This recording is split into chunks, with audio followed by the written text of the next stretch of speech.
వందనాలు చెప్తే మళ్ళీ తిరిగి వందనాలు చెప్పడం లేదు కొంతమంది, ఎందుకో తెలియదు. బహుశా వందనాలు కూడా చెప్పలేదు, కఠినంగా చెప్పాలని వస్తున్నాం. అందరికీ వందనాలు. ఒక మంచి పాఠాన్ని ఈరోజు నేర్చుకున్నాం. ఈరోజు ఈ పాఠం మరి ముఖ్యంగా నాకే మీకు కాదు. ఎందుకంటే ఒకవేళ మీలో చాలా మంది ఎవరికైనా ఇది నా గురించి మాట్లాడుతున్నాను అనుకుంటే దానికంటే ముందు మీకు కాదు నాకు నేనే చెప్పుకుంటే అక్కడ ఒక మాట ఉంది. రోమిలకు రాసిన పత్రిక 2వ అధ్యాయం 21వ వచనం. ఏం కాదు అక్కడ, ఈరోజు మన పాఠం ఆ పత్రికలో అదే అధ్యాయం. అదే ఈరోజు మన పాఠ్యాంశం ఏంటంటే రోమిలకు రాసిన పత్రిక 2వ అధ్యాయం. ఈరోజు మన పాఠం పేరు మొట్టమొదటి వచనంలోనే ఉంది. దయచేసి మొదటి పాఠం మొదటి వచనం చదవండి. రోమిలకు రాసిన పత్రిక 2వ అధ్యాయం మొదటి నిమిషం. కాబట్టి తీర్పు తీర్చు మనుషుడా, నీవెవడమైనను సరే నిరుద్రుడవై ఉన్నావు. దేని విషయంలో ఎదుటి వారికి తీర్పు తీర్చుచున్నావో దాని విషయంలో నీవే నేరస్తుడమని తీర్పు తీర్చుకొచ్చున్నావు. ఎలాగనగా తీర్పు తీర్చు నీవును అట్టి కార్యములే చేయుచున్నావు కావా? అట్టి కార్యములు చేయవారి మీద దేవుడి తీర్పు సత్యమును అనుసరించినదే అని ఎరుగుదము. అట్టి కార్యములు చేయువారికి తీర్పు తీర్చుచు వాటినే చేయించిన మనుష్యుడా, నీవు దేవుడి తీర్పుకు తప్పించుకుందామని అనుకుందువా? లేదా వాక్యాన్ని చక్కగా చదవడం కూడా ఒక విజయం. ఎక్కడ ఆపితే అర్థవంతంగా ఉంటుందో అప్పుడే సగం అర్థమైపోయింది మనకి. ఈరోజు మన పాఠం ఏంటంటే తీర్పు తీర్చు మనుష్యుడా జాగ్రత్త. మళ్ళీ చెప్తున్నాను, ఈ పాఠం నాకే మీకు కాదు, నాకే నేను చెప్పుకుంటూ ఉన్నాను. మీకు కూడా అనుకుంటే మీరు కూడా విని జాగ్రత్త పడండి. నాకు నేనే చెప్పుకుంటాను, ఓ తీర్పు తీర్చు మనుష్యుడా, వాళ్ళు బాగలేరు, వీళ్ళు బాగలేరు, నీలో ఈ తప్పులు ఉన్నాయి, నీలో ఈ తప్పులు ఉన్నాయి, నిన్ను సరి చేసుకో, నువ్వు సరి చేసుకో అని ప్రతి ఒక్కరికి వేలు చూపిస్తూ ఉన్నానేమో. ఒకవేళ ఎదుటి వారికి చూపిస్తూ ఉన్నాను, 4-3 వేలు నాకు చూపిస్తూనే, 1 వేలు పైకి చూపిస్తుంది. ఆకాశంలో సాక్ష్యంగా ఆయన, ఆకాశంలో పరిశుద్ధుడైన దేవుడు ఉన్నాడు. నువ్వు ఒకటి చూపిస్తే ఎదుటి వారికి 3 నీకు చూపిస్తున్నాయి. కాబట్టి పైకి చూడు, మీ అందరూ సరిచేసి ఆయన ఉన్నాడు. ఒక ఆయన వైపు చూడండి, మీ తప్పులను ఇచ్చి మీ తాడ తీసేవాడు ఒక ఆయన ఉన్నారు అని మనకి పరిచయం చేస్తుంది. మన చేతి వెళ్ళి మనం గమనించట్లా. ఈరోజు మన పాఠం తీర్పు తీర్చు మనుష్యుడా జాగ్రత్త. ఏం జాగ్రత్త? ఈరోజు ఒక మంచి విషయాన్ని మనం నేర్చుకునే వెళ్దాం. సమయానికి మనం రాలేకపోతూ ఉన్నాం. దేవుని సమయాన్ని కూడా దొంగిలించేవాడిగా ఉన్నాం. కనీసం దేవుని భయం లేకుండా ఉన్నాం. ఇదంతా ఒకే అయితే దేవునికి ఇవ్వాల్సిన సమయాన్ని దొంగిలిస్తూ ఉంటాము, ఆయనకి ఇవ్వాల్సిన కానుకలు దొంగిలిస్తూ ఉంటాము, ఆయనకి ఇవ్వాల్సిన సమస్తాన్ని దొంగిలిస్తూ ఉంటాం. అసలే మనం పెద్ద దొంగలం. విచిత్రం ఏంటంటే ఎంతో దొంగలం అయ్యింది కూడా మనము ఈ ఎదుటి వాడిని దొంగ అంటూ ఉంటాం. అదే ఆశ్చర్యకరమైన సంగతి. ఎప్పుడు మనం దొంగతనం చేస్తూ కూడా ఎదుటి వాడిని దొంగని వేలు చూపిస్తూ ఉంటాం. మనం అన్ని తప్పులు చేస్తూ కూడా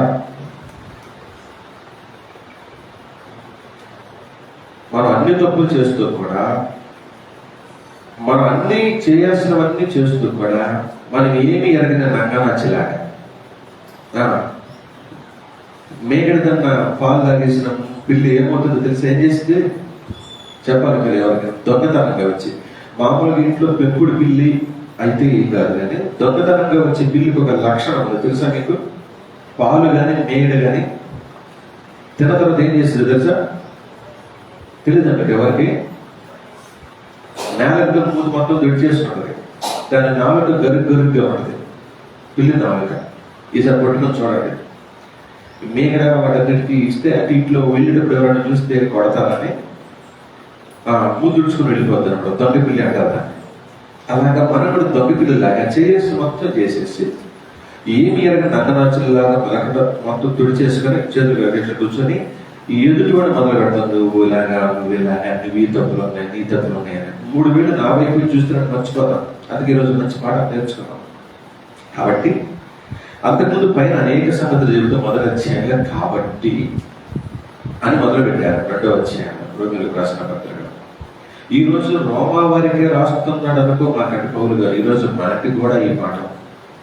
కాబట్టి తీర్పు తీర్చు మనుష్యుడా, చూడండి అన్నమాట.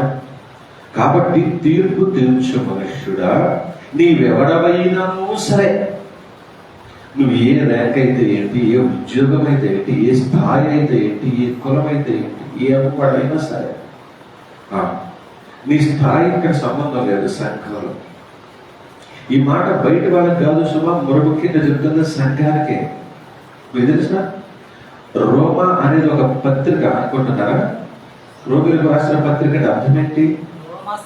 రోమా పట్టణంలో ఉన్న సంఘమునకు రాసిన పత్రిక.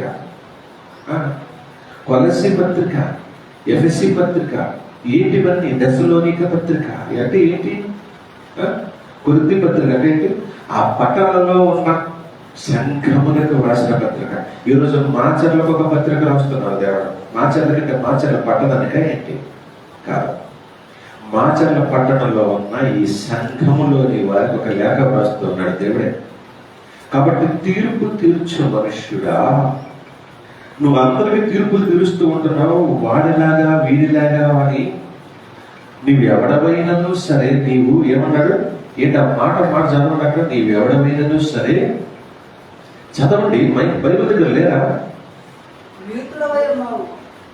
పోటీలు పడాలి చదవడానికి, మైకి పడడానికి పోటీలు పడుతున్నారు. చదవండి. తీర్పు తీర్చు మనుష్యుడా, నీవెవడమైనా సరే, నిరుత్తరుడవై ఉన్నావు. నిరుత్తరుడు అంటే అర్థమేంటి? నిరుత్తరాశటువంటి ఆ మాటకి అర్థం తెలుసా? చెప్పాలి. నిరుత్తరుడవు అంటే అర్థం ఏంటి? నిమిత్త మాత్రుడు అంటే అర్థం తెలుసా? ఉత్తరం అంటే తెలిసిపోతే ఉత్తరం ఏంటంటే లెటర్ రాసి ఇవ్వడం, బదులు చెప్పడం. ఉత్తరం ఏంటంటే సమాధానం చెప్పడం. నిరుత్తరుడవు అంటే సమాధానం చెప్పలేని వాడవై ఉన్నావు. నేను అడిగే ప్రశ్నలకి, నేను చెప్పబోయే సంగతులన్నిటికీ, నేను మాట్లాడబోయే విషయాలన్నిటికీ నీ దగ్గర సమాధానం లేదు నాయన. ఓ మనుష్యుడా, నువ్వు ఎవడమైనా సరే సమాధానం చెప్పలేదు నేను అడుగుతుంటే అంటున్నారు దేవుడు. నిరుత్తరుడు అంటే సమాధానం చెప్పలేదు. మిత్ర మహేశ్వరం చూస్తూ ఉంటాక బెక్క మహేశ్వరం ఒకసారి మనల్ని కొంతమంది లెక్కలు అడుగుతుంటారు. మొదలు పెడతారు, పంచాంగం మొదలు పెడతారు. అక్కడ అవునా తీస్తారు పర్సులు వచ్చి, లేదంటే జేబులు వచ్చి, లేదా బీరువులు వచ్చి మొత్తం ఫైల్ తీసేసి అప్పుడలా చేసావు, ఇప్పుడు ఇలా చేసావు, నీ బతుకది నీ బతుకు మనం ఎండగడుతూ ఉంటే మనం ఏం చేస్తుంటాం? బిక్క మొహం వేసుకుని ఏం చేయలేక, అవునా చూస్తూ ఉంటానే. అలా ఈ రోజు దేవుడు మనల్ని అంటున్నాడు, నేను అడగబోతున్న ప్రశ్నలకి మీరు అలాగే నాకు బిక్క మొహం వేసుకుని చూడాలి. మీ దగ్గర సమాధానం లేదు, నిరుత్తరుడవై నువ్వు ఎవడమైనా సరే ప్రతి వాడికి తీర్పు తీర్చే ఓ మనుష్యుడా, నువ్వు జాగ్రత్త ఆలోచించు. ఎందుకంటే దేని విషయంలో ఎదుటి వాడికి తీర్పు తీర్చుచున్నావో, నువ్వు ఏ విషయం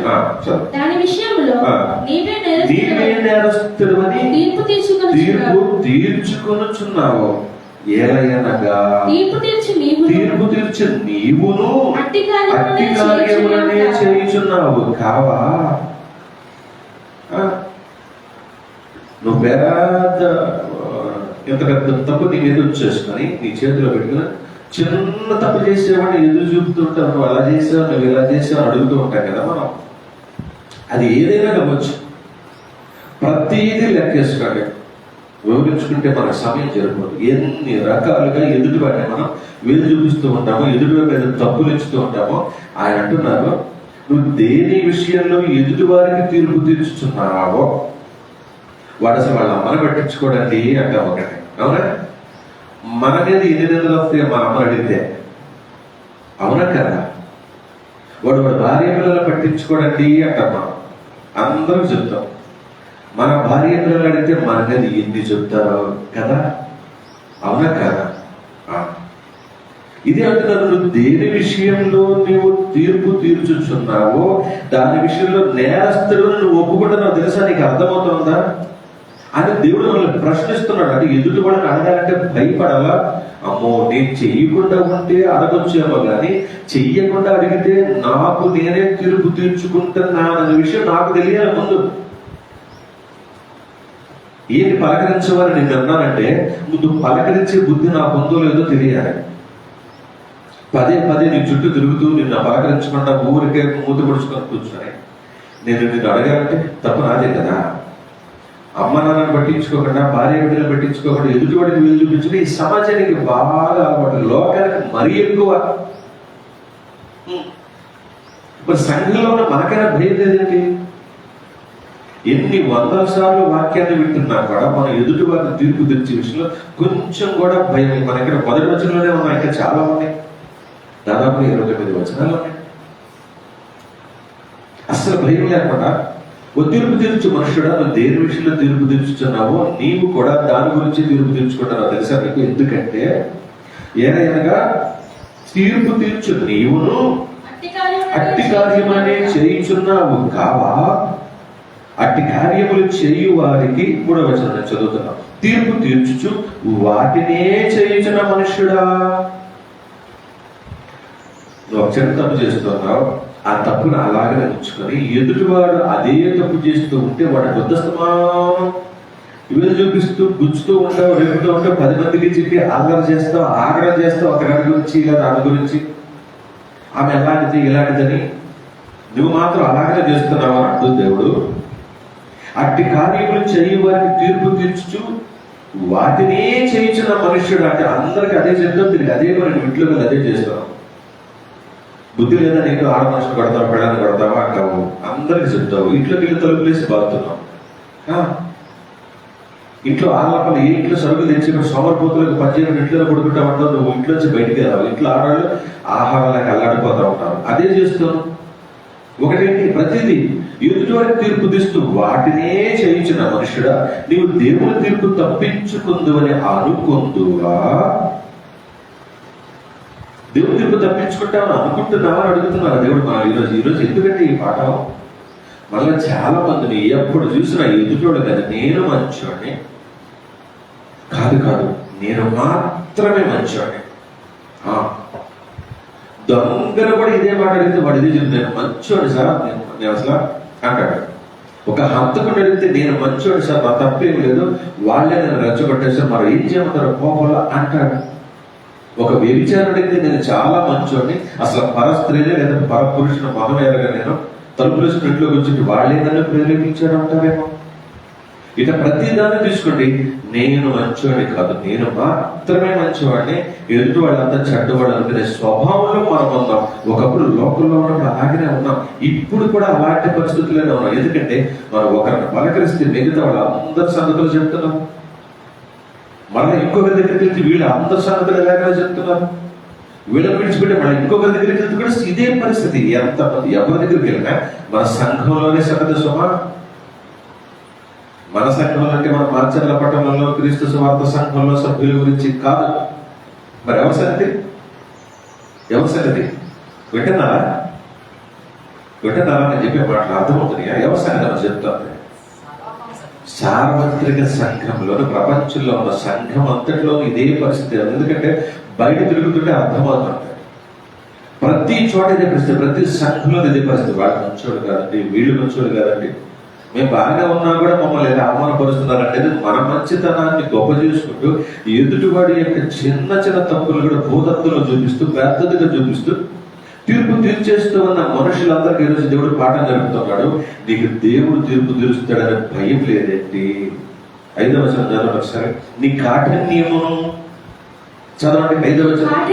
నీ కాఠిన్యమును మార్పు పొందని నీ హృదయమును అనుసరించి ఉగ్రత దినమందు అనగా దేవుని న్యాయమైన తీర్పు బయలుపరచబడి దినం. ఈ దినం పేరు చెప్పండి. ఇంతకుముందు చాలా సార్లు 2వ రాకడికి ఎన్ని పేర్లు అనుకున్నా? చాలా పేర్లు కదా, ఎన్నో పేర్లు చెప్పాను. ఎవరైనా చెప్పగలరా? 1 2 అయినా 2వ రాకడికి ఉన్న పేర్లు కొన్ని. అదొకటే. ఇంకా ఇప్పుడు ఇంకొక పేరు చెప్తున్నారు. ఏంటట? తీర్పు బయలుపరచబడింది అనమాట. దాని పేరు ఉగ్రత దినం. ఆల్రెడీ మనం ఎన్నోసార్లు మాట్లాడుతున్నాం. ఇంకొక పేరు చెప్పారు మళ్ళీ, ఏంటంటే దేవుని ఉగ్రత బయలుపరచబడింది అనమాట. రెండవ రాకడ ఉగ్రత దినము, ఆఖరి రాకడ దినము, అంత్యకాలపు దినము, అంత్య దినము. ఇప్పుడు ఇంకొక పేరు చెప్పాడు, ఏంటంటే దేవుని ఉగ్రత బయలుపరచబడు దినమందు నీకు నీవే ఉగ్రతను సమకూర్చుకొనుచున్నావు. ఎందుకట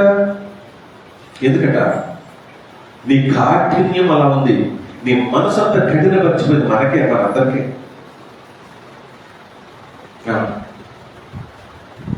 ముఖ్యంగా నాకు అంత కఠినంగా ఉందా మనసు? నీ కాఠిన్యమును మార్పు పొందని నీ హృదయమును అనుసరించి దేవుని మనసును అనుసరించట్లా మనం. దేవుని వాక్యాన్ని అనుసరించట్లా మనం. ఎవరినంటే మనం అనుసరిస్తున్నామంటే మార్పు పొందని కఠినమైన నీ మనసును అనుసరించే నడుస్తున్నావు. నువ్వు నేను ఇంతే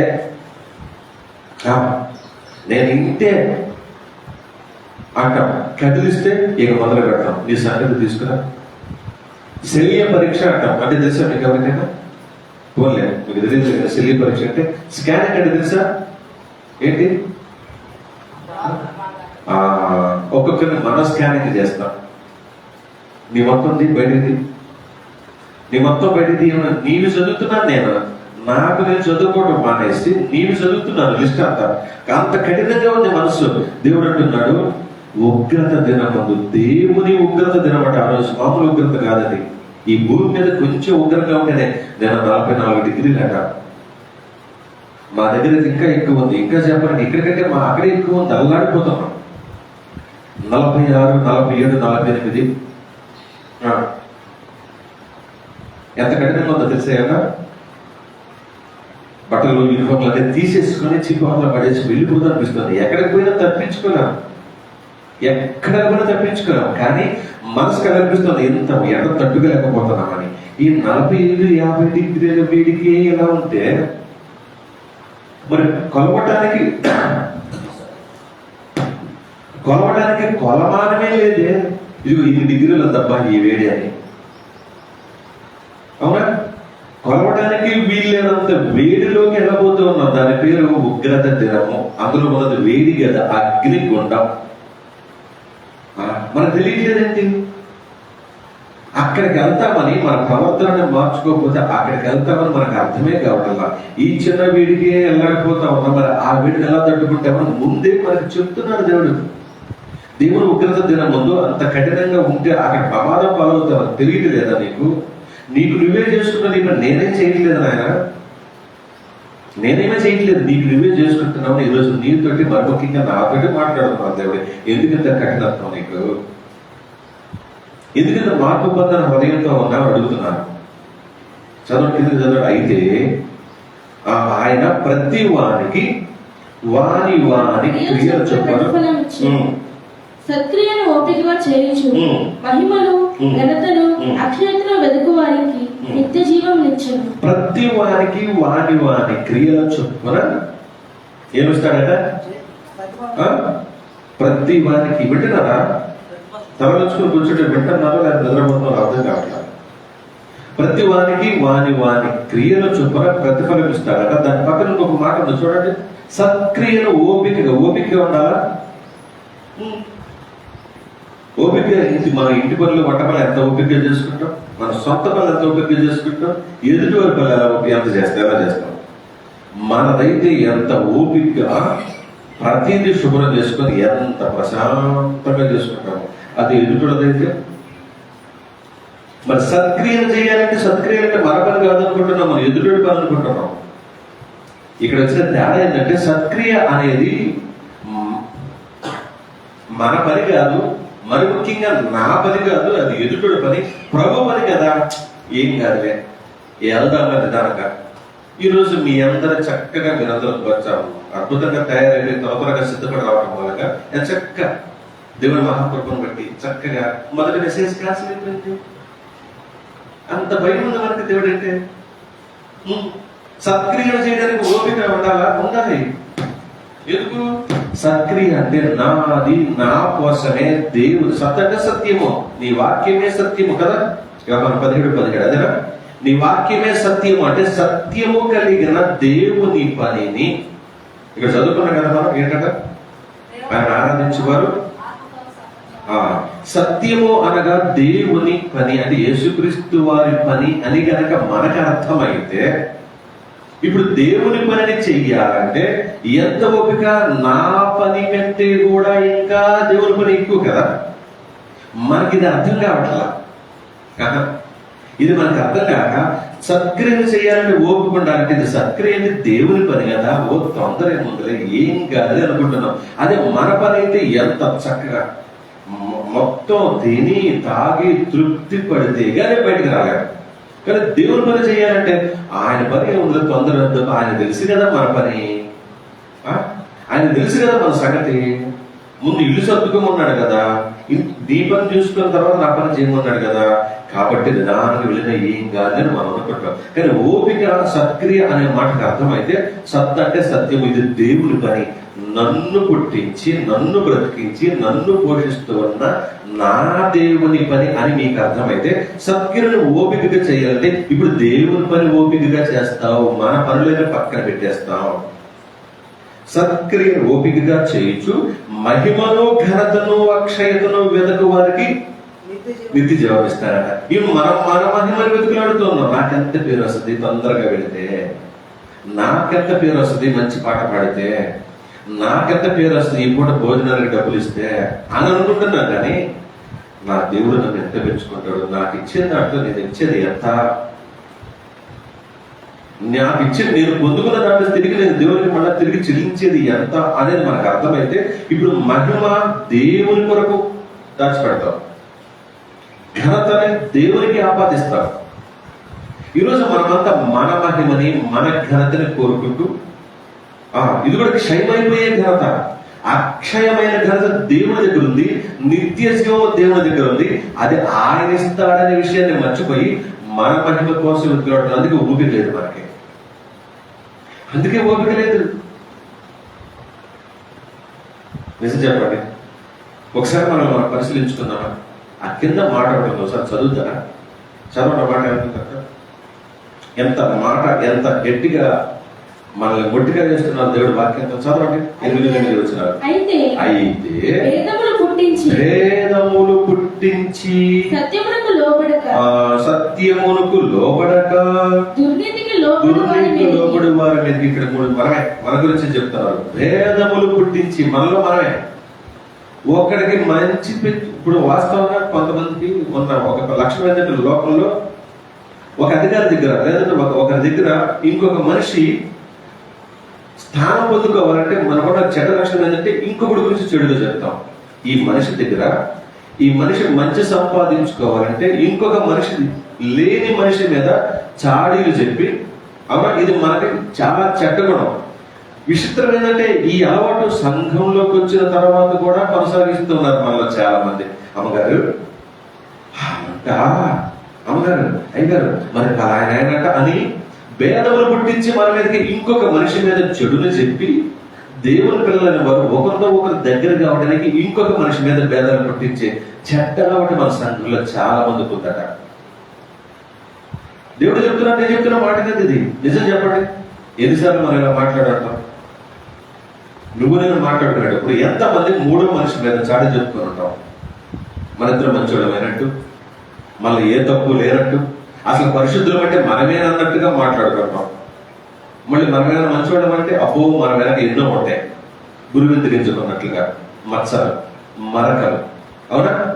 భేదములు పుట్టించి చదవండి వాక్యం దగ్గర అయితే సత్యమునకు లోబడక దుర్నీతికి లోబడి వారి మీదకి అంటున్నాడు. అంటే సత్యానికి లోబడకపోతే దుర్నీతికి లోబడ్డట్టేనా? అవును. సత్యం అంటే ఎవరనుకున్నావు? ప్రభువే. ప్రభువుకి లోబడకపోతే ఎవరికి లోబడతాం అంటే అపవాదికి లోబడినట్లే.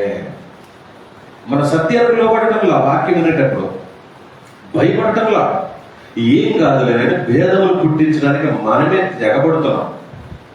వాళ్ళ మీద వీళ్ళ మీద చాడీలు చెప్పడానికి మాత్రము భయపడం, మన మీద మంచోడమైనట్టు.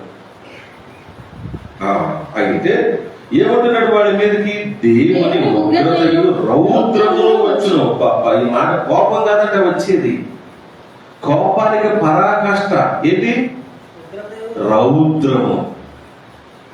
ఉగ్రత అంటే కోపానికి పరాకాష్ట. కోపం అంటే 1-4 సార్లు ఆగు ఆగు అనేది. ఉగ్రత అంటే దాన్ని కాపలేము. అవునా? కళ్ళు ఎర్రపడతాయి, చేతులు పెద్దగవుతాయి, నాలుగు బయటకు వచ్చేస్తాయి, ఇక ఎక్కలేము, ఆకాశంలో ఇంతెత్తుకు ఎదిగిపోతాం ఇక అంతే. రౌద్రం అంటే కూడా అదే.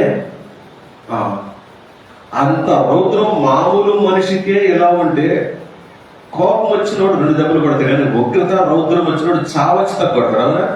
అవునా? ఒక మనిషికి రౌద్రం వస్తే, ఉగ్రత వస్తే ఆపలేమే. వాడు 3 అడుగులే ఉంటాడు, 6 అడుగులు లేస్తుంటాడు కోపం వచ్చినప్పుడు. అవునా? వాడు పట్టలేము. అది స్త్రీలైనా పురుషులైనా అది వేరే. మరి దేవునికి ఉగ్రత వస్తే మన పరిస్థితి ఏంటని ఎప్పుడైనా ఆలోచించామా? ఆయన ఆకాశ మహాకాశాలు పట్టజాలంత భారీ ఆకారం అని మనకు తెలిసే, పైగా ఆయనకి రూపం కూడా లేదు. ఆకాశం నా సింహాసనం అన్నాడు, భూమి పాదపీఠం అన్నాడు. మరి భూమిని పాదపీఠం అంటేనే అంతుంటే ఆకాశం అంతా ఉంటది. మనం ఎంత ఉంటాం ఆయన దృష్టితో చూసినప్పుడు? ఈ లోకంలో కోపం వచ్చినప్పుడు 3 అడుగులు 4 అడుగులు 5 అడుగులు మనిషిని మనం ఆపలేకపోతే, ఉగ్రత వచ్చినప్పుడు, రౌద్రం వచ్చినప్పుడు, మరి ఆకాశ మహాకాశాలు పట్టజాలంత ప్రభువుకి ఉగ్రత వస్తే అసలు మనం ఏమైపోతామా అనేది కనీస ధ్యాస ఉందా మనకి? అవునా? ఉందా? మన చేతులు చీమను నలిపేసినంత కంటే కూడా ఇంకా తక్కువ మనం ఆయన దృష్టితో పోల్చినప్పుడు. ఒక గడ్డి పరకని మనం నలిపేసి పీకేస్తామే. అవునా? మన చేతులు గడ్డి పరకని పీకేసినంత కంటే కూడా ఇంకా తక్కువ మనల్ని ఆయన తీసేయడం. ఎందుకని మనకు అర్థం కావట్లేదు. ఆయన రుద్రత, ఆయన ఉగ్రత మనకి అర్థం కావట్లేదు. అడుగుతున్నాడు, తీర్పు తీరుస్తామో ఎదురు బుద్ధిస్తామని వీళ్ళు చూపించి, వాళ్ళనే వీళ్ళని చూపించి అంటున్నాడు, దుష్కార్యము చేయు ప్రతి మనుష్యుని ఆత్మకు మొదలు యూదులకి దేశస్థుని కూడా శ్రమయు వేదనయు కలుగును. ఎందుకు కలుగుతుందంటే పక్షపాతం లేదట. 11-12 వచనాలు చెప్తున్నాడు. దేవునికి పక్షపాతం లేదు. మన గర్వం, మన అహంకారం అంతగా చూపిస్తున్నాం. ఇప్పటికి కూడా సంఘంలోకి వచ్చారు కూడా ఎదుటి వాళ్ళంటే చిన్న చూపు, భయం లేదు మనకి. ఎందుకని నా పట్ల మీకు భయం లేదు, అంత సింపుల్గా తీసేస్తున్నావేంటి ఎదుటి వారిని అంటున్నాడు దేవుడు. దేవునికి పక్షపాతం లేదు. ధర్మశాస్త్రము లేక పాపము చేసిన వారందరూ ధర్మశాస్త్రము లేక ఏ నశించెదరు. ధర్మశాస్త్రము కలిగిన వారై పాపము చేసిన వారందరూ ధర్మశాస్త్రానుసారముగా తీర్పు పొందురు. ఏంటట? నాకు రూల్స్ తెలియదంటే తెలియనప్పుడు చేసిన పాపానికి తెలియనట్లుగానే శిక్ష ఉంటుంది. తెలిసిన తర్వాత కూడా నువ్వు చేస్తే, ఇప్పుడు ధర్మశాస్త్రం ఉంది, నిబంధన ఉంది, మీకు తెలుసు మంచి ఏదో చెడు. ఒకప్పుడు తెలియకపోవచ్చు, మనసాక్షి పనిచేస్తున్నా కూడా మనం పట్టించుకోకపోవచ్చు. కానీ ఇప్పుడు ధర్మశాస్త్రం నీ చేతుల్లో ఉంది, క్రొత్త నిబంధన నీ చేతుల్లోకి వచ్చింది. ఏం చెయ్యాలో మనుషుల రహస్యములను విమర్శించు దినమందు ఈలాగు జరుగును. మళ్ళీ ఇంకొక పేరు చెప్పాడు, మళ్ళీ ఇంకొకది అనమాట. ఏంటట? మనుష్యుల రహస్యములను విమర్శించు దినమాట. అది మనం ఏం చదువుకున్నాం? ఉగ్రత దినమందు, దేవుని ఉగ్రత బయలుపరచబడి దినమందు అన్నాడు. ఆ దిన పేరు. మళ్ళీ ఇంకొక పేరు చెప్పాడు ఇక్కడ. ఏంటట? మనుష్యుల రహస్యములను విమర్శించే దినంలో ఏం జరుగుతుందట? నువ్వు ఏం చేసావో, నువ్వు ఎవరి మీద నిందలేసావో, ఆ నిందకు ప్రతిగా నువ్వేం చేసావో నీ మనసులో ఉంచుకుని వాళ్ళకి తీర్పు తీరుస్తున్నావా, లేదా వాళ్ళకి తీర్పు తీర్చి కూడా నువ్వు అదే పని మరలా చేస్తున్నావా? ఏది చేసినా సరే మొత్తం విడవకుండా లెక్కలోకి తీసుకుంటాడట. మనం ఎప్పుడు చూసినా ఎదుటోళ్ళ మీద చూపిస్తూనే ఉంటావు, వీళ్ళు నేను మంచోడని. దేవుడు అంటున్నాడు, నీ తాట తీసే రోజు ఒకటి ఉంది. మనుషుల విమర్శలు ఏంటిది? రహస్యాలు విమర్శించేది అనమాట. నేను నీకు చెప్తూనే ఉన్నా, మీ అందరికి కొన్ని సంవత్సరాల తరబడి బోధిస్తూ ఉన్నా. నా లోపల ఏముందో నా మొత్తం లెక్క తీసి మీ అందరి ముందు బట్ట బయలుదేస్తాడు. ఆ రోజున తలంచుకోవాలి ఒకవేళ లోపల పాపం అంటే. తెలుసా మీకు? ఇప్పటికేం కాకపోవచ్చు, ఈ రోజున తెల్ల బట్టలు వేసుకొని చక్కగా బ్రహ్మాండంగా కనపడవచ్చు మీకు. ఒకవేళ ఇక్కడ కనుక పాపం పెరిగిపోయి మీకు చెప్పేది ఒకటి, నేను చేసేది ఒకటి అయి ఉంటే ఖచ్చితంగా మన అందరూ కూడుకున్న రోజు ఏదనమాట? ఆ రోజు మనుషుల రహస్యాలను విమర్శించే దేవుడు. ఆ రోజు మీ అందరి ముందు నావి మీవి ఒక్కొక్కరివి ప్రతి ఒక్కరి లెక్క తీసి పెడతాడు. అప్పుడు మనం అందరం ఏం చేయాలి? నిరుద్ధరులమై అంటే ఏం చెప్పాను నేను? సమాధానం బిక్కమహం వేసుకొని చూడాలి. అప్పుడు మీరు అందరినీ తలెత్తు చూడాలి. ఇప్పుడు చూస్తున్నాను మీ వైపు వేలెత్తి చూపుతున్నాను, ఒక్కొక్కరే కళ్ళలో వెళ్ళిపెట్టి బెదిరిస్తున్నాను, తప్పు చేస్తున్నాను హెచ్చరిస్తుండవచ్చు ఒకవేళ. కానీ ఒకవేళ నాలో తప్పులు అంటే ఆ రోజు మీ అందరి ముందు నా తప్పులు విమర్శిస్తుంటే దేవుడు తలచుకొని నిలబడాల్సి వస్తుంది. మీ వైపు కూడా చూడలేదు. ఏం బిల్డప్ ఇచ్చావరా, ఎన్ని మాట్లాడినావరా మమ్మల్ని అంటారేమో మీరు మమ్మల్ని నన్ను. ఈరోజు ఈ మాట నాకేనా? నీకు కూడా ప్రతి ఒక్కరికి చెల్లుబాటు. ఆయన చెప్తుంది నీకు నాకు అని కదా, నా అందరికీ పనిపించే మాట చెప్తున్నాడు. ఒక రోజు ఉగ్రత దినం ఉంది. ఆ రోజు ప్రతి మనిషి రహస్యాలను బట్టబయలు చేస్తాడు. ఆ రోజు అందరూ చూస్తాం. ఈ రోజు ఏం కాకపోవచ్చు, నువ్వు చేసిన తప్పులను హృదయంలో దాచిపెట్టుండొచ్చు, నీ ఫోన్ దాచిపెట్టుండొచ్చు, ఎవరు చూడకుండా తాళాలు వేసుకొని లాక్లు వేసుకొని సీక్రెట్ కోడ్లు పెట్టుకొని మొత్తం ఓపెన్ చేసి పెడతాడు ఆయన. ఎందుకంటే చూడు, నీవు యూదుడు అని పేరు పెట్టుకున్న ధర్మశాస్త్రమును ఆశ్రయించి దేవుని యందు అతిశయించుచున్నావు కాదా? ఆయన చిత్తం పెరిగి ధర్మశాస్త్రమందు ఉపదేశము పొందిన వాడవై శ్రేష్టమైన వాటిని మెచ్చుకొనుచున్నావు కావా? జ్ఞాన సత్య స్వరూపమైన ధర్మశాస్త్రం గలవాడవై ఉండి నేను గుడ్డివాడికి తోపు చూచువాడను, చీకట్లో ఉండేవాడికి రక్షకుడను, వారు ఉపాధ్యాయులే ఉన్నామని నీ అంతటి నీవే ధైర్యం వహించుకొనుచున్నావు కావా? ఎన్ని ప్రశ్నలు అడుగుతున్నావు చూడండి. నువ్వు ధర్మశాస్త్రం ఉంది, నీకు చేతుల బైబిల్ ఉంది, నేర్చుకుంటున్నావు, చక్కగా బాగున్నావు అని నువ్వు అనుకుంటూ నేను బాగానే ఉన్నానండి, నేను గుడ్డి వాళ్ళకి దారి చూపడానికి వచ్చానండి ఇక్కడికి అంటున్నావట. నీలో తప్పులు ఎంచుకొని ఈ వాక్యం అనే అర్థంలో నువ్వు సరి చేసుకోవలసిన వాడు నువ్వు ఏమంటావంటే అర్థాన్ని పక్కన పెట్టేసి నేను బాగానే ఉన్నాను, నేను శ్రేష్టమైన వాటిని నేర్చేసుకున్నాను, నాకు తిరుగులేదు, నాకు ఏ ప్రాబ్లం లేదు, నేను బైబిల్ మొత్తం ఆపోసలు పట్టేశానండి, బైబిల్ ఎక్కడ ఏ మూల ఏదున్నా నాకు మొత్తం తెలుసండి, నాకు అసలు ఏ ప్రాబ్లమే లేదండి, ఇంక నేను ఆచరించాల్సిన పని కూడా లేదు, నేర్చేసుకుంటే చాలా మంది అతిశయిస్తూ నువ్వేం చేస్తున్నావు అంటే గుడ్డి వారికి దారి చూపిస్తాను అంటున్నావట. చిన్నపిల్లలకి పాఠాలు నేర్పి ఉపాధ్యాయుడు అంటున్నావట. నీకంటే కొత్తగా వచ్చిన వారిని నువ్వు గొప్పగా ఫీల్ అవుతూ మీ అందరికి టీచర్ నేనే అంటున్నావట. ఆయన అంటున్నారు ఎదుటి వారికి. ఇప్పుడు చదవండి, ఎన్ని ప్రశ్నలు అడుగుతున్నావు చూడండి. నీ అంతటి నీవే ధైర్యం వహించుకొనుచున్నావు కావా? నువ్వు ధైర్యం వహించుకోవాల్సింది దేవుణ్ణి బట్టి కదా. దేవుని దయ వల్ల నాకు జ్ఞానం వచ్చింది, దేవుని దయ వల్ల నాకు రక్షణ వచ్చింది, దేవుని దయ వలన నలుగురికి బోధించే అవకాశం వచ్చింది. దేవా, ఈ స్థితి నీవిస్తే కదా వచ్చింది, నీ దయ వలన కదా మాట్లాడే చాతుర్యాన్ని నా నోటికి దయచేశావు, మాట్లాడటానికి తగిన మాటల్ని నా నాలుగుకి దయచేశావు, ఏం మాట్లాడాలో వెంటనే మతిమరుపు లేకుండా జ్ఞాపకం చేసుకునే జ్ఞాపక శక్తిని నా మెదడుకి ఇచ్చావు. నీ దయ వల్లే కదా ఇదంతా జరుగుతుంది అనాల్సిన వాడట. మనం మాట్లాడితే మైక్ తీసుకుంటే ఆరోగ్యంగా ఉపన్యసించగలం తెలుసా అని నీకు నువ్వే అతిశయపడుతున్నావు. నువ్వు అతిశయపడాల్సింది దేవుడిని బట్టి కదా. ఇప్పుడు మనలో కూడా ఒక పాట పాడగలిగితే ఎంత గర్వం వచ్చేస్తాం, అందుకే తప్పులు పోతున్నాయి. బాగా పాడతారు అనుకున్న వాళ్ళు కూడా ఈరోజు ఎలా పాడుతున్నారు?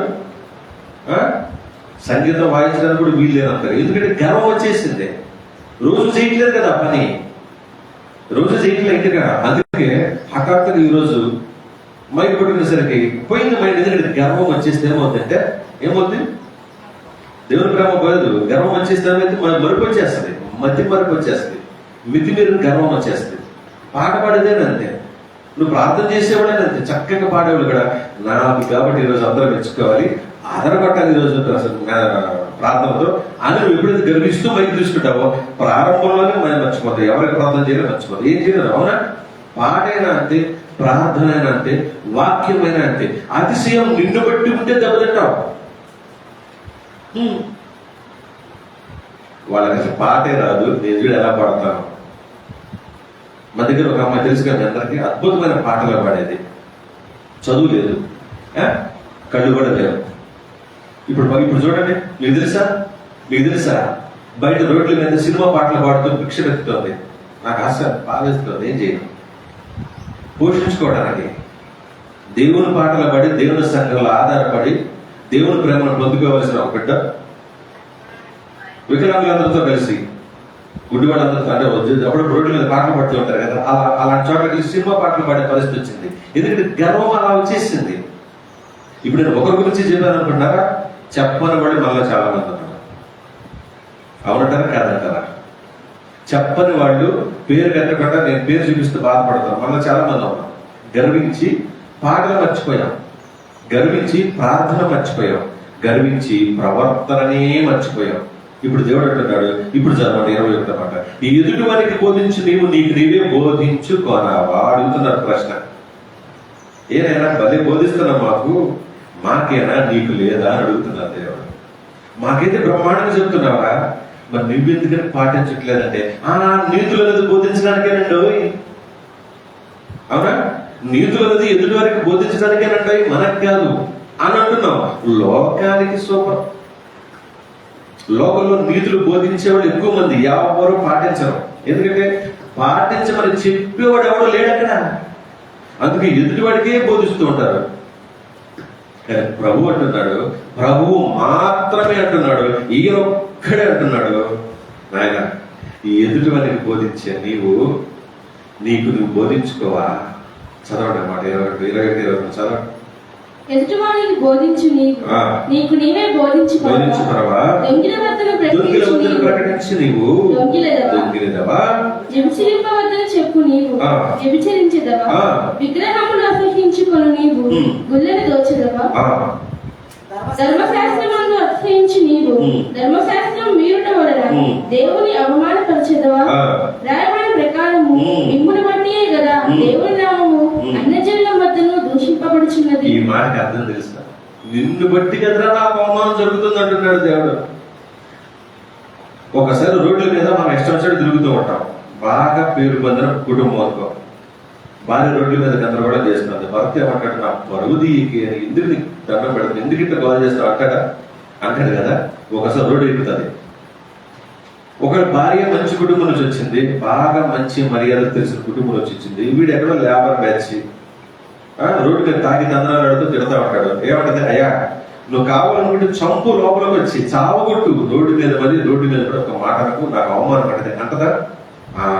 ఇది మీకు అర్థమైతే ఈ మాట దేవుడు అంటున్నారు, ఒరే మీకు ఎందుకు రా ఇలా తగాదిస్తున్నారు లోకంలో సామెత. ఎందుకంటే చెప్పేవి నీతులు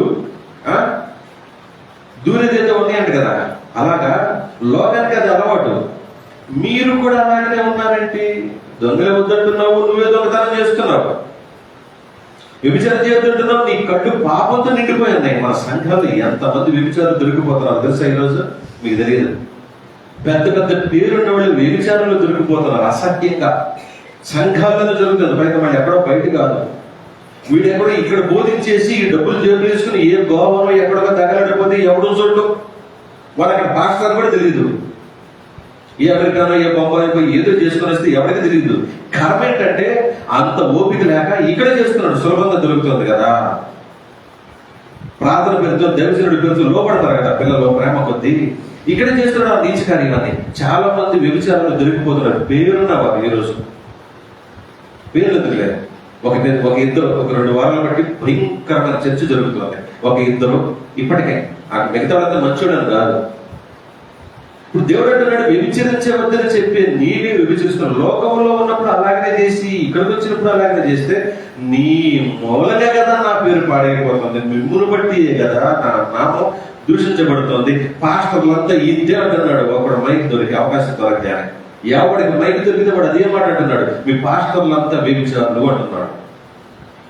దశభాగం పీడించి డబ్బు తీసుకుంటే మీ పాస్టర్లంతా లంచగొండులు అంటున్నాడు ఒకడు. ఎవరు ఇస్తున్నారు వాడికి అవకాశం? ఆ మైక్ కొట్టుకొని నువ్వు లంచగొండివి, నువ్వు వ్యభిచారమని మనల్ని మనమే అనిపించుకుంటున్నాం, మనమే అవకాశం ఇస్తున్నాం.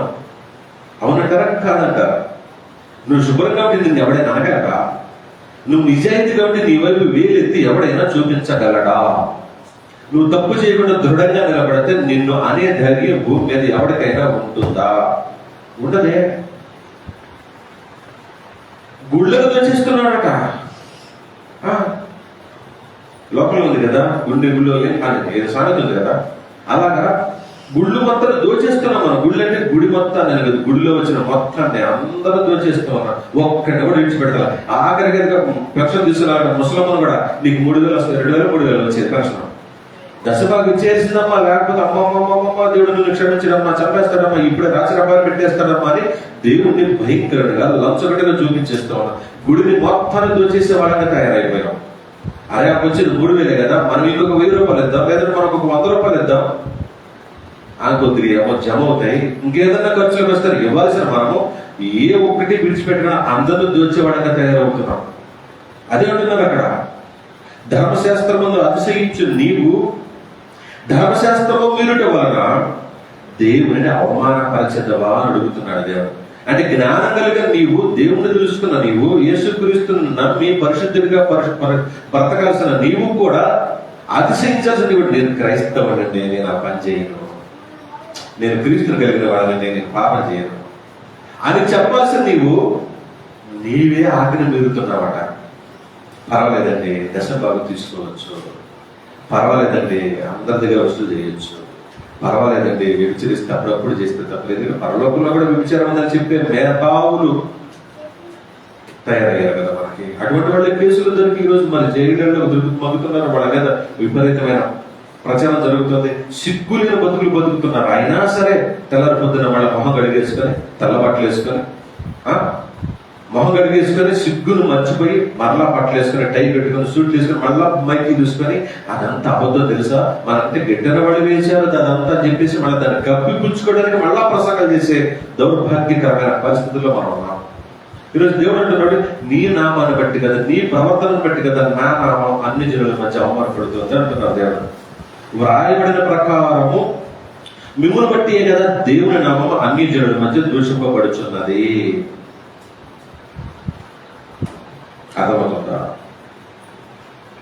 నీవు ధర్మశాస్త్రమును అనుసరించి ప్రవర్తించు వాడవైతివా, సున్నతి ప్రయోజనకరమగును గాని ధర్మశాస్త్రం అతిక్రమించు వాడవైతివా, నీ సున్నతి కాకపోవును. కాబట్టి సున్నతి లేనివాడు ధర్మశాస్త్రపు నీతి విధులను గైకొనిన ఎడల అతడు సున్నతి లేనివాడు సున్నతి గలవాడుగా ఎంచబడును కదా. మరియు స్వభావమును బట్టి సున్నతి లేనివాడు ధర్మశాస్త్రం నెరవేర్చిన ఎడల అక్షరమును సున్నతి గలవాడుపై ధర్మశాస్త్రం అతిక్రమించి నీకు తీర్పు తీర్చాడా. బాహ్యమునకు యూదుడైన వాడు యూదుడు కాదు, శరీరమందు బాహ్యమైన సున్నతి కావాలి అని చెప్తూ ఇవన్నీ మీకు నేను వివరిస్తాను క్లుప్తంగా. పాత రోజుల్లో సున్నతి చేయించుకునేవాడు. ఈరోజు సున్నతి నీటి వలన, విశ్వాసం వలన, బాప్తిసం వలన జరుగుతుంది. ఇప్పుడు ఈరోజు శరీరంలో కాదు మార్పు కావాల్సింది, నీ ప్రవర్తనలో అడుగుతున్నాడు దేవుడు. ఈరోజు మనం కూడా ముసుగులు వేసుకొని, తెల్ల బట్టలు వేసుకొని, లేదా ముసుగులు వేసుకొని చక్కగా మందిరంలో కూర్చుంటున్నాం. ఇది బాహ్య ప్రవర్తన, అంతరంగా శుభ్రంగా లేదు. ఈరోజు నీ సున్నతి హృదయానికి జరగాలంటున్నాడు దేవుడు.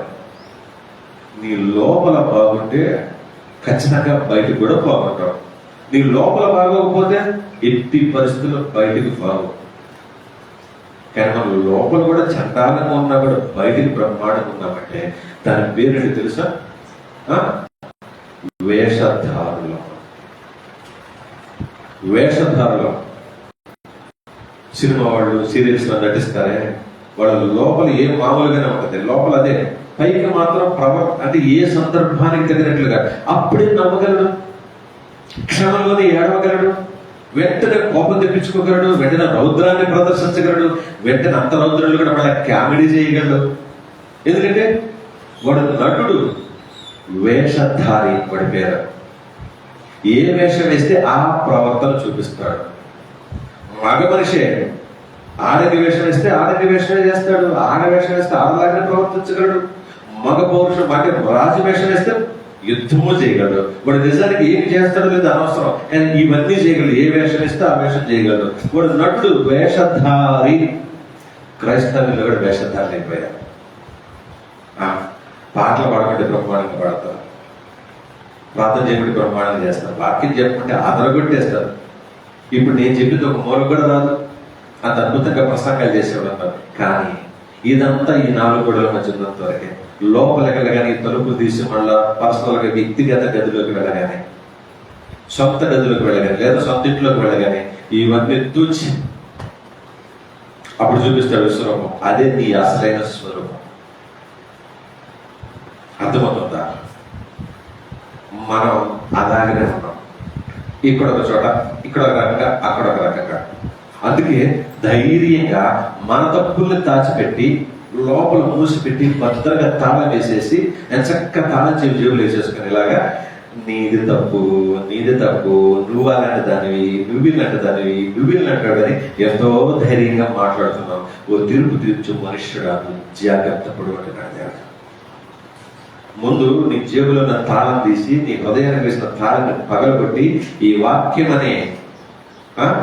వాక్యాన్ని లోపల హృదయాన్ని పంపించి ముందు దీన్ని శుభ్రం చేసుకో. అప్పుడు నీకు నువ్వు బాగుపడతావు. ఎదురుడికి తీర్పు తీర్చే ముందే నీకు నువ్వు శుభ్రం చేసుకుంటే ఆ తీర్పు తీర్చే చెడ్డ గుణం నీలోంచి వెళ్ళిపోతుంది అంటున్నాడు. కాబట్టి తీర్పు తీర్చే మనుష్యుడా, నీవెవడమైనానో సరే నిరుత్తరుడవై ఉన్నామంటే రేపు పొద్దున నేను అడిగే ప్రశ్నలకు జవాబు లేదు. ఇప్పుడే బోరుడు ప్రశ్నలు అడిగాడు, నాకు జవాబు లేదు నా దగ్గర.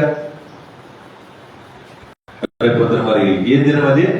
దేవుని ఉగ్రత బయలుపరచబడేది అనమాట. ఇంకో కొత్త పేరు ఈరోజు ఈ ప్రశ్నలు 2 పేర్లు పెట్టుకున్నారు, 2 పేర్లు తెలుసుకున్నారు. ఇంకోటి మనుష్యుల రహస్యములను విమర్శించేది అనమాట.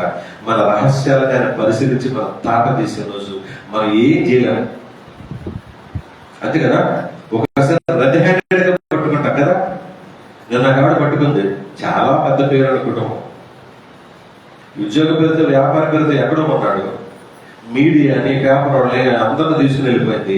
రెడ్ హ్యాండెడ్ గా పట్టుకుంటే పిక్క మనం వేసుకుని వాడు వాదించడానికి ఏదేదో చెప్తున్నాడు ఇంకా. కానీ వాస్తవానికి ఏం చేయాలి? నిరుత్తరులమైపోవాలంటే హఠాత్తుగా నేను దగ్గరికి వచ్చాను, అవునా, నువ్వేదో ఆ మాట అనలేదు, నేను 10 రూపాయలు అడిగితే ఏం లేదు, నేను దగ్గరికి వచ్చి నీ జేబులో హఠాత్తు ముట్టుకోలే అనుకున్నా, ధీమాగా ఉన్నావు. నీ జేబులో పరుసులు అన్నా, నీ జేబులో 10 రూపాయలు ఉన్నాయి, నేను అడిగింది 10 రూపాయలు ఈయనన్నా. అప్పుడు నువ్వు ఎలా ఉంటావు? అవునా? వ్యక్తి పంపిస్తున్నా చూసుకుంటావు. అబద్ధం చెప్పే నాకు అర్థమైంది కదా. అప్పుడు మనం ఎలా ఉంటామో దేవుడు మన దగ్గర మన పాపాలను బహిర్గతపరిచే రోజు. ఏమైనా ఎలా ఉన్నావేంటారా నువ్వు? ఎంతమందిని తిట్టిపోసావు, ఎంతమందిని ఆడిపోసుకున్నావు, ప్రతి ఒక్కళ్ళకి తీర్పు తీరుస్తూ ఉన్నావు.